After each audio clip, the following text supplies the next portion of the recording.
Some bad NBA trades are just simple miscalculations. You misread a player's age. You overestimate a roster fit. You convince yourself one new piece can save an old core.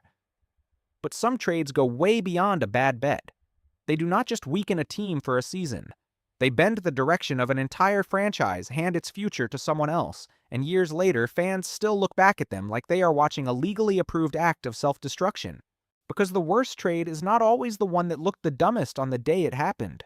Sometimes the real damage shows up later when the player you gave away becomes a Hall of Famer, an MVP, the face of an era, or simply the player who should have belonged to your team. And once that happens, the trade stops being a front office decision. It becomes a scar in franchise history. The Lakers are usually remembered as the franchise of superstars, blockbuster steals, and a near supernatural ability to pull the brightest spotlight back toward themselves. But in 1979, they made a move that in hindsight feels like the kind of decision you only make when you believe you see something nobody else sees. The problem is this time, they saw it wrong. They sent 23-year-old Adrien Dantley to Utah for Spencer Haywood, a much bigger name at the time, but also a much older player. And sometimes the age gap tells you almost the entire story. Dantley was not some raw project who needed years of patience. He was already Rookie of the Year. He had already proven he could score efficiently. He already looked like a high-level offensive player moving toward his prime. The Lakers basically looked at an ascending asset and traded it for a player much farther down the career curve. Yes, the Lakers won the 1980 championship. That softens the way this trade gets remembered. But that is also the trap of judging a deal only by the short term. Dantley did not disappear after leaving Los Angeles. He exploded in Utah, became one of the most efficient scorers in the league, won scoring titles, made multiple All-Star teams, and eventually entered the Hall of Fame. In other words, the Lakers did not just trade a young player. They traded away years of elite production that should have been part of their future. That is the kind of trade that can look survivable if you only study one season. Look farther and it becomes something much colder. A reminder that even great franchises can hand their future to somebody else. If the Lakers trade was the kind of mistake that comes from swapping youth for age, the Bulls' mistake hurts on a different level.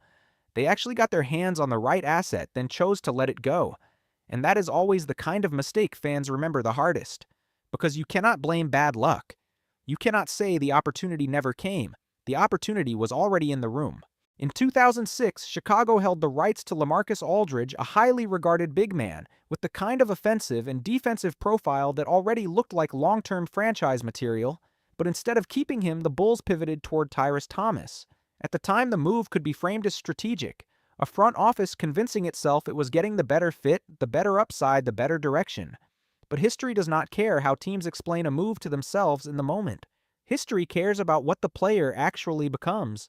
And Aldridge became exactly what teams spend years trying to find: an all-star level, big, durable, reliable, polished, capable of carrying real scoring weight and anchoring a franchise for years. He did not just become good, he became foundational.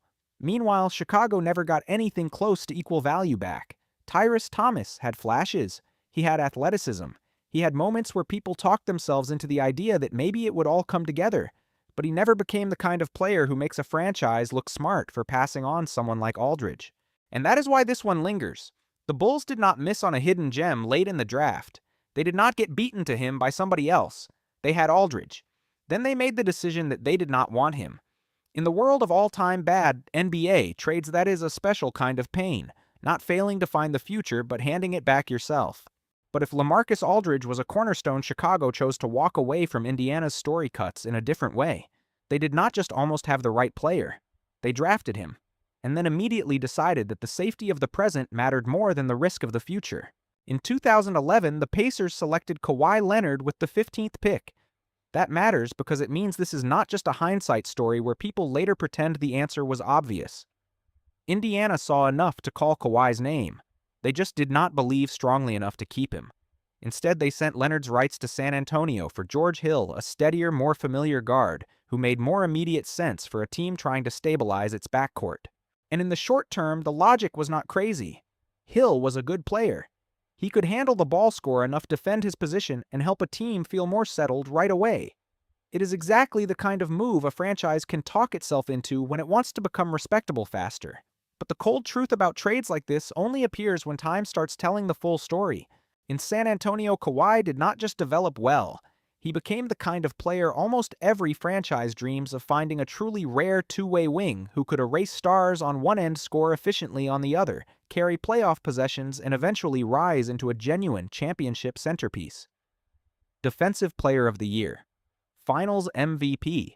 The face of the Spurs' next era after Duncan. Once a player reaches that level, every explanation that sounded reasonable on draft night starts collapsing fast. George Hill was not a bust. That is what makes this trade hurt more. If he had been terrible, the story would be simpler. But because Hill was useful, this trade became the most painful kind of mistake, trading a good player for a player who could reshape franchise history. Indiana chose stability. San Antonio chose upside. Years later, the gap between those two choices looks like the gap between a reliable starter and a real playoff legend. Then comes one of the most famous draft night wounds in NBA history. Charlotte drafted Kobe Bryant, then watched him become a Los Angeles legend before he ever played a single minute for them. That is what keeps this trade alive forever. Not because Charlotte gave away some normally good player, but because they were the team that actually held Kobe's rights at the beginning. They were the franchise that could have said, "This is our future." Instead, they sent Bryant's rights to the Lakers for Vlade Divac, an experienced center, a much safer immediate piece, and a player who made more sense if your priority was winning sooner rather than later. And to be fair, this was not a completely insane decision if you freeze yourself in 1996. Kobe was only 17. A high school guard back then still felt like a real gamble to a lot of front offices. Divac was a proven center who could stabilize a team right away, and Charlotte did get real short-term value out of that. This was not the kind of trade where everybody instantly screamed that a franchise had ruined its future. That is actually what makes it hurt more over time. It is the kind of move that looks understandable at first, then slowly turns into a historical nightmare. Because on the other side, this was not just a good career. This was Kobe Bryant. 20 years with the Lakers, 5 championships, an MVP, a permanent place in the highest tier of NBA history. Not just a star, but a cultural symbol. A franchise symbol, one of the defining faces of an entire basketball generation. Once the outcome gap gets that massive, every short-term argument falls apart. If Kobe is the kind of pain that comes from letting a future icon slip away, Milwaukee's Dirk Nowitzki trade feels even colder in one specific way. It feels like an entire era got handed to another franchise in the space of a few draft night minutes.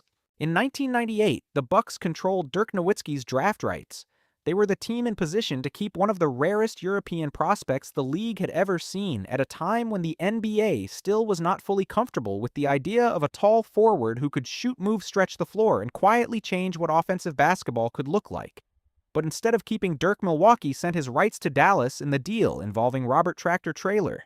At the time that move could be sold as the more practical choice, the more traditional big, the safer fit, the kind of body and style the league still trusted more. The problem is that some trades do not die on the day they are made. They sit there quietly until the player on the other side fully becomes himself. And once Dirk became Dirk, the gap between both sides stopped being about fit. It became the gap between short-term rotation value and a legend who could define an entire franchise. Dirk did not just succeed in Dallas, he became Dallas. He became the face of an era, a one-of-one superstar, an MVP, a champion, a finals MVP, and the kind of player who becomes more closely tied to a team than even the logo sometimes feels. That is why this trade is not just about Milwaukee picking the wrong player. It is deeper than that. The Bucks got their hands on a player who could define a generation, then handed him to somebody else to build a monument around. And what makes it linger is that Dirk did not explode for a few seasons and fade. He stayed for more than 2 decades, like a living reminder that some draft night mistakes never actually disappear. They just grow older with history. Oklahoma City is one of the clearest examples. When the Thunder sent James Harden to Houston, they were not trading some ordinary bench scorer. They were trading a young piece who had just helped power a finals run and was standing right on the edge of something much bigger. The motivation sounded familiar and reasonable on paper: manage the payroll, avoid long-term financial strain, preserve flexibility. But in the NBA, there are moments when saving money is really just another way of paying for the death of a dynasty before it fully exists. Harden got to Houston, received the keys, and became an MVP, a scoring champion, and the offensive engine of an entire era. The Thunder did not collapse overnight, but they lost the chance to see Durant, Westbrook, and Harden mature together into whatever their final form might have been. And there is no spreadsheet that can fully recalculate that loss. Brooklyn made a different kind of mistake, but one just as punishing. They mortgaged the future for a contention window that looked bigger from the outside than it really was on the inside. The trade that brought Paul Pierce and Kevin Garnett from Boston to Brooklyn was the kind of deal that feels heavy the second you read the price. Unprotected first-round picks, swap rights, years of draft control pushed out the door for two stars whose names still carried enormous weight, but whose career clocks were already running low. Brooklyn was not irrational for wanting it. The franchise had just moved, wanted immediate relevance, wanted a headline, wanted to win now. But in the NBA, the distance between wanting a window and actually having one can be brutally expensive. Brooklyn's closed almost as soon as it opened. And while the Nets spent years boxed in by the cost, Boston used those same assets to seed its next era. That is the kind of trade where one team does not just lose the deal, it helps pay for the other team's rebirth. Then there is Dallas and Luka Doncic, a trade so modern it still feels unsettled. Because when you trade Luka, you are not just trading a star. You are trading your own solar system. A player still under 25, already stacked with all-NBA first-team honors, already a finals centerpiece, already a record breaker, already proven to be one of the rarest heliocentric offensive forces in modern basketball. Players like that are supposed to be untouchable. You keep them, build around them, and live with every consequence that comes with that choice. Instead, Dallas moved him. Whatever logic can be presented about roster balance, health defensive structure, or timeline management, the foundation never changes. Players like Luka almost never get traded at that age. That is why the shock hit so hard. It was not just bad value. It felt like a break from the most basic rule of franchise building. If you have a generational offensive genius, you do not look for his replacement. You win with him or fail with him, but you do not hand him to someone else. 3 trades, 3 eras. Same haunting truth. Some front offices do not lose because they lacked talent. They lose because they personally signed the papers that moved it to the other side. And maybe that is the real definition of a franchise's worst trade. Not just a deal that costs you a few games, a playoff spot, or a season or two of adjustment, but a decision that keeps coming back years later, haunting everything. Every Hall of Fame speech, every championship won somewhere else, every time fans look back at the draft board, the lost picks, or the name that should have become the face of their own team. Adrien Dantley, LaMarcus Aldridge, Kawhi Leonard, Kobe Bryant, Dirk Nowitzki, James Harden, Luka Doncic. These names are not just examples of talented players who got traded away. They represent futures that were once in a franchise's hands, then deliberately signed over to somebody else. And that is what makes these deals hurt longer than almost any on-court failure. A loss passes, a bad season ends, but the feeling of "we used to have him" can survive for decades. That is why trades like these are not just front office mistakes. They are historical fractures, moments where a team did not simply lose a player, it lost the best version of its own future.